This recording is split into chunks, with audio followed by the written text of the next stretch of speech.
नमस्कार। आप सभी का स्वागत है। आज हम लोग विज्ञान से जुड़े कुछ सामान्य विषयों पर चर्चा करेंगे जो हम लोगों के लिए बहुत ही उपयोगी है, जैसे तारों का टिमटिमाना, पानी में रखी हुई पेंसिल का टेढ़ा दिखना, पानी में नीचे पेंदी पर पड़ा हुआ सिक्के का ऊपर उठा हुआ दिखाई देना जैसे विषयों पर हम लोग थोड़ी चर्चा करेंगे जो हम लोगों के लिए बहुत ही उपयोगी है। आइए हम लोग चर्चा करते हैं। जी, तारों का टिमटिमाना। रात में आप देखते हैं कि तारों की चमक कभी तेज हो जाती है, कभी कम हो जाती है। ऐसा क्यों होता है, इस पर हम लोग चर्चा करते हैं। रात में तारों की चमक घटती बढ़ती हुई दिखाई देती है। इसे तारों का टिमटिमाना कहते हैं। पृथ्वी के वायुमंडल में भिन्न भिन्न अपवर्तनांक वाली वायु की परतें होती हैं। भिन्न भिन्न अपवर्तनांक वाली वायु की परतें होती हैं। वायुमंडल की भिन्न भिन्न परतों पर तारों से आने वाले प्रकाश का अपवर्तन होता है। प्रकाश का अपवर्तन होता है, जिससे तारों से हमारी आँख तक आने वाला प्रकाश कभी पहुँचता है, कभी नहीं पहुँचता है। इसलिए हमें तारे टिमटिमाते हुए दिखाई देते हैं। जी, फिर से हम लोग देख लेते हैं कि रात में तारों की चमक घटती बढ़ती दिखाई देती है। इसे हम तारों का टिमटिमाना कहते हैं। ऐसा क्यों होता है?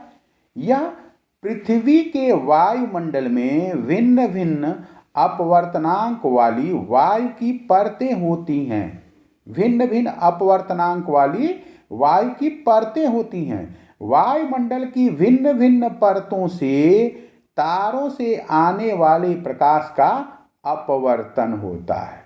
प्रकाश का अपवर्तन होता है, जिससे तारों से हमारी आँख तक आने वाला प्रकाश कभी पहुँचता है, कभी नहीं पहुँचता है। इसलिए हमें तारे टिमटिमाते हुए प्रतीत होते हैं। जी, आइए हम लोग आगे देखते हैं। ये तारे हैं, देखिए देखिए, आपको टिमटिमाता हुआ तारा दिखाई दे रहा है। देखिए देखिए, चलिए आगे हम लोग चर्चा करते हैं। आप देखते हैं कि सूर्योदय के समय, सूर्योदय से पहले ही सूर्य हमको उगा हुआ दिखाई देता है। आज सूर्यास्त के समय सूर्य डूब जाने के बाद भी हमको दिखाई देता है।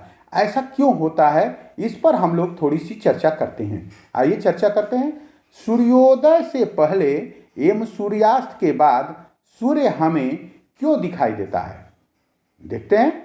पृथ्वी तल से ऊपर जाने पर वायु विरल हो जाती है। यानी पृथ्वी के तल से जैसे जैसे ऊपर हम जाएंगे, वायु विरल होती जाती है, जिससे वायुमंडल में वायु की विभिन्न परतें बन जाती है। जैसा मैंने पिछले तारों के टिमटिमाने पर मैंने देखा था उसको, कि जिससे कि वायुमंडल में वायु की विभिन्न परतें बन जाती हैं, जिनका अपवर्तनांक ऊपर जाने पर कम होता जाता है।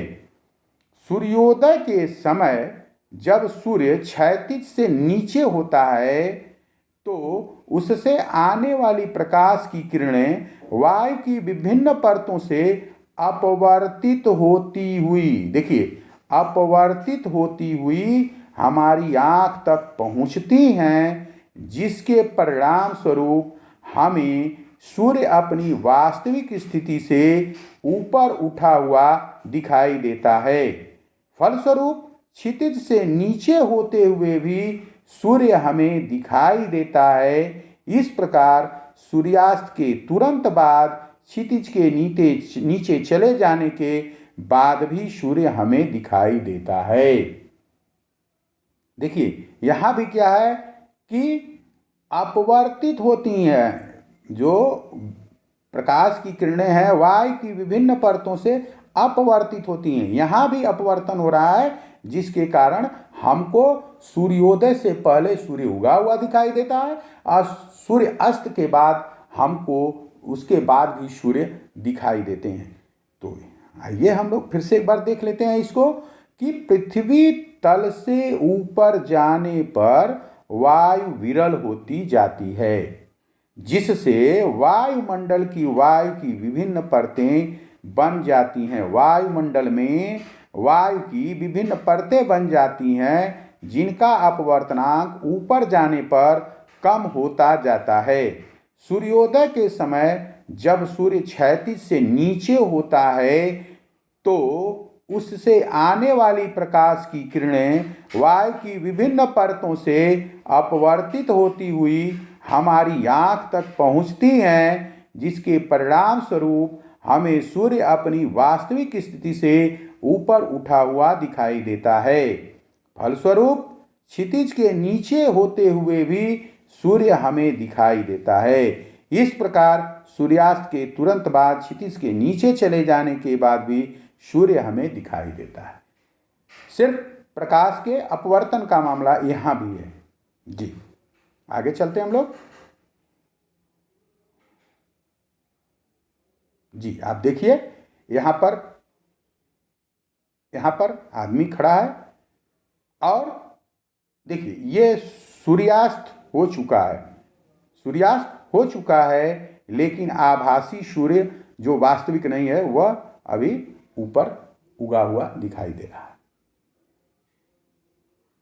अभी सूर्य यहाँ दिखाई दे रहा है, यानी सूर्य अभी यहाँ लग रहा है कि डूबा नहीं है, अस्त नहीं हुआ है सूर्य, लेकिन वास्तविक स्थिति क्या है कि सूर्य अस्त हो गया है। जी चलते हैं हम लोग आगे, देखते हैं।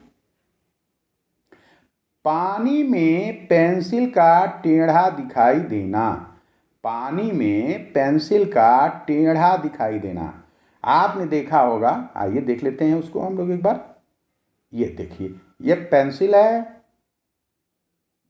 है, ये वास्तविक है, ये सीधी पड़ी हुई है, लेकिन पानी में हमको ये टेढ़ी दिखाई देती है। ऐसा क्यों होता है, इस पर आइए हम लोग देखते हैं।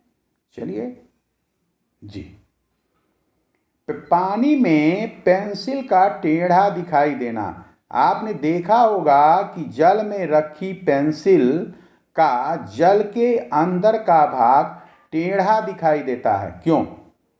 पानी के भीतर वाले पेंसिल के भाग से आने वाली प्रकाश की किरणें जब वायु में प्रवेश करती हैं तो अविलंब से दूर हटती हैं, जिसके कारण पानी के भीतर वाले पेंसिल का भाग टेढ़ा दिखाई देता है। यानी वो जो प्रकाश हम तक आता है उसकी जो परछाई आती है वो जो है अविलंब से दूर हटती हुई हमको दिखाई देती है, जिसके कारण पानी के भीतर वाले पेंसिल का भाग टेढ़ा दिखाई देता है। आइए हम लोग फिर से एक बार चर्चा कर लेते हैं, देख लेते हैं इसको। जी आपने देखा होगा कि जल में रखी पेंसिल का जल के अंदर का भाग टेढ़ा दिखाई देता है, यानी पानी के भीतर का भाग टेढ़ा दिखाई देता है। क्यों? पानी के भीतर वाले पेंसिल के भाग से आने वाली प्रकाश की किरणें जब वायु में प्रवेश करती हैं तो अविलंब से दूर हटती हैं, जिसके कारण पानी के भीतर वाले पेंसिल का भाग टेढ़ा दिखाई देता है। जी यह एक सामान्य चर्चा थी जो हम लोगों ने की कि अविलंब से दूर हटती है, जो प्रकाश की किरणें जब वायु में प्रवेश करती हैं तो अविलंब से दूर हटती हैं। अविलंब से दूर हटने के कारण हमको वह टेढ़ा दिखाई देती है पेंसिल। पानी के भीतर वाले पेंसिल के भाग से आने वाली प्रकाश की किरणें जब वायु में प्रवेश करती हैं तो अविलंब से दूर हटती हैं, जिसके कारण पानी के भीतर वाले पेंसिल का भाग टेढ़ा दिखाई देता है। जी आप सभी को बहुत बहुत धन्यवाद। जी नमस्कार।